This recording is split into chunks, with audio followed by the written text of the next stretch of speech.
All right, Counterpunch Boxing. What's up, YouTube? All right, look, let me just do a quick one today. I put out a video about a month ago talking about, kind of breaking the fight down, but we haven't really given it enough attention. So, it's not really. I don't want to do an official prediction video right now, but just some kind of an update and breakdown of the upcoming fight, May 27th. Okay, now. Brook, where do I see? I thought about really breaking down his whole career and all the weights and everything, but let me just stick to the current events, okay? The problem I see here is the dramatic weight loss. I mean, just especially coming off the Canelo Chavez fight, where he just had to cut all that weight. I mean, what is up with these guys cutting all this kind of weight?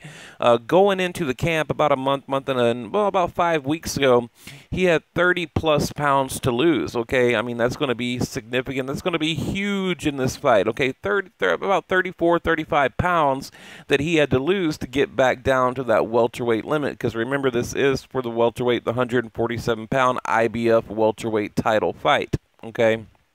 Now, Brook, look, go back, and a lot of people want to argue with me about this, but go back to the build-up to the Gennady Golovkin fight. Brook said, I'm a natural light middleweight, possibly a middleweight. So, for him to go and cut, you got to think, he came into that fight probably close to 170, so for him to drop all the way back down to welterweight, I mean, that's crazy. So, and I said even before that, going back to like the Frankie Gavin fight, the Sean Porter fight, back in those days, the Bizer even right before the Golovkin, that he had to nearly kill himself to make that welterweight limit. So, I mean, right here, before and after, I mean, this is the kind of Brook that we're going to see, completely drained. I mean, like I said, the guy's got to cut like over 30 pounds, okay? And right now, according to, the latest reports, he has like another 5 pounds to lose, just to hit 147. Then he's going to put on a bunch of water weight overnight. He's going to come in waterlogged and puffy. I mean, he might look good or whatever, but, that's great for riding bikes and playing tennis, but not boxing, okay? I mean, when you're down to your skeleton wrapped in muscle with a little water on top, that's not good, to where, Spence will be in his prime and at his best shape ever, so, and even, the video I put out about a month ago, I said I'm going with Spence, and I'm still picking Spence to win, by unanimous decision or just by decision and possibly a TKO. I mean, we might see another Gennady Golovkin situation here with Kell Brook. I mean, you can look right here. Look at the size. I mean, look at the, the puffy cheeks, and you can just tell there is so much weight on him right there. And then you look at these pictures here, it's just, a dramatic difference, okay? I mean, it's not good. Anytime these guys lose, I mean, a third or whatever, or, 10, 20% of their body weight, it's not good. I mean, and, like I said, here's kind of a current picture here, but he's lost a lot more weight after this picture was taken. So this is a picture that's kind of circulating, but he's dropped a lot more weight, after that photo was taken.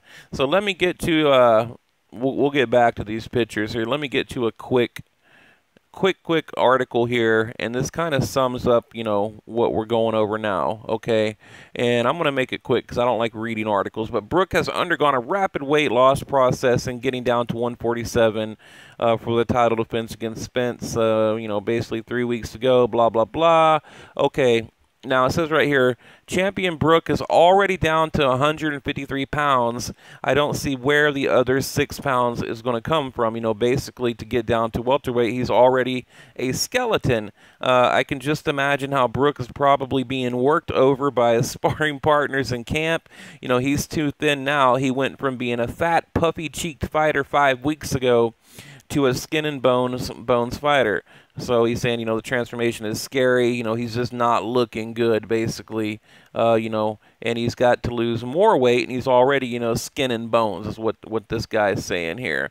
There's one more part. I just want to read this other quick part. Okay, that is 30 plus pounds, okay, that the 30-year-old Brook has lost since he started training camp 5 weeks ago. How in the heck is he going to, or how in the heck do you lose 30 pounds of blubber in just 5 weeks? I don't like it. He looked something, I don't know that word, with muscle loss along with fat. In the photo I saw of Brook, he looked skin and bones, like he'd been on a calorie restrictive diet to get down to 147. I've never seen Brook look this light early for one of his fights, and I haven't either. I've never seen Brook look so skinny. So, and they even talk about it right here to where they say, you know, what this means is doomsday for Brook. I think he did exactly what Julio Cesar Chavez did in taking the weight loss to the extreme for his last fight against Canelo. Okay, so that's why I say, you know, we might have a repeat of that Canelo Chavez where he's so completely drained, you know, that he's going to be, you know, half of what he should be. So what a shame. I mean, I really think they need to start doing something, you know, about this cutting weight in boxing, because I mean, it's getting out of control.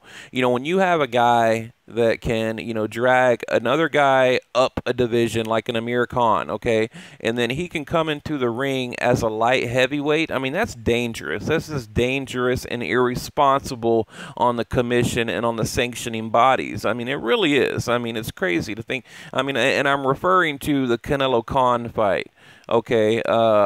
You know, look at the Rod Salka Danny Garcia fight. You know, Salka wasn't even ranked. They had to lie about his ranking just to get the fight passed, okay?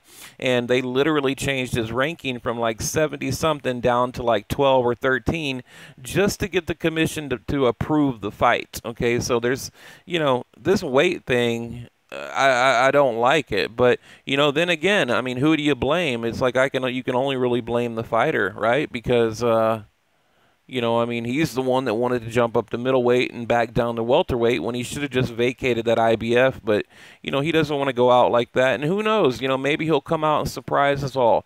You know, maybe he'll come out and beat Spence. You know, I don't know. But from, you know, what I see and for what my gut says and my experience and knowledge tells me is I don't think he's going to pull it off. I really don't. I think Spence is going to come in just, you know, like I said, in his prime, at his best, you know, against a weight-drained Brook with, you know, basically he's going to be a skeleton wrapped in skin, muscle, and a little water on top. And, you know, that's good. That's great for, you know, riding bikes or whatever, but not boxing, okay? It says that's not the body you want to have to come in, you know, what would probably be one of the toughest fights of your career outside of Gennady Golovkin. So, you know, but we'll see. And also, you know, what kind of effect did the Gennady Golovkin fight have on Brook? You know, I mean, dude nearly got killed in the ring. I mean, I don't care what anybody says. That fight would have continued. Golovkin would have retired him, permanently retired him. So, you know, but we'll see. Now, looking at Spence, 21-0. He's got Leonard Bondu and Chris Algieri. And Chris Herndon. Now remember in that Chris Herndon fight, he got buzzed in that fight. So, you know, I mean, I don't know. Does he have a chin? You know, is it like a chin issue? I don't know. But he did get buzzed in that fight. Now, my criticism for Brook is what I don't like about Brook. You go back to 2014, Sean Porter.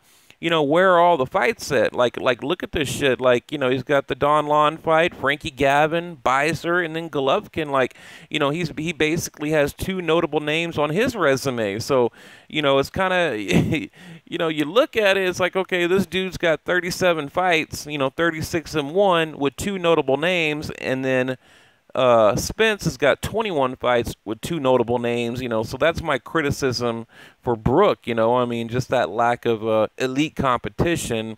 And the thing about Spence, you know, with that Olympic, you know, good amateur background, you know, he's getting up there to that level. The only thing he lacks really is just experience. You know, he needs to build up his resume. So, but anyway, you know, I'm going to go with Spence on this one. I really think he's going to pull it off. And, you know, I had him by decision, but possibly TKO. So what do you guys think? I mean, look, I like making the videos, but my favorite part is like reading your comments. So look, if you guys leave a comment below, I will respond to each and every comment. I don't care if there's like 5, 7, 8, 900 comments. I'll reply to each and every one of them because that's what I like to do. You guys like to listen to the videos and get the latest and the greatest. Well, I like to bullshit back and forth in the comment section. So, please leave a comment, help support the channel. We're growing at a tremendous rate right now. I mean, we've got over 500,000 views in just a short period of time, over 1,000 subs. We've gotten offers. I'm getting all kinds of things coming my way here, and I'll share it with you guys later. And remember, May 23rd, 1st of June, somewhere in there, we're going to be in the studio and, back in front of the camera out there doing interviews. And I'm probably going to get my press creds to cover Canelo Golovkin. So if it's in Texas, I'm going to cover the hell out of it. So hopefully the Canelo Golovkin fight is in Texas, so that way I can get my my media creds and get out there and cover it for you guys and get you some good exclusive footage. So let's keep our fingers crossed. But anyway, leave a comment below, like, share.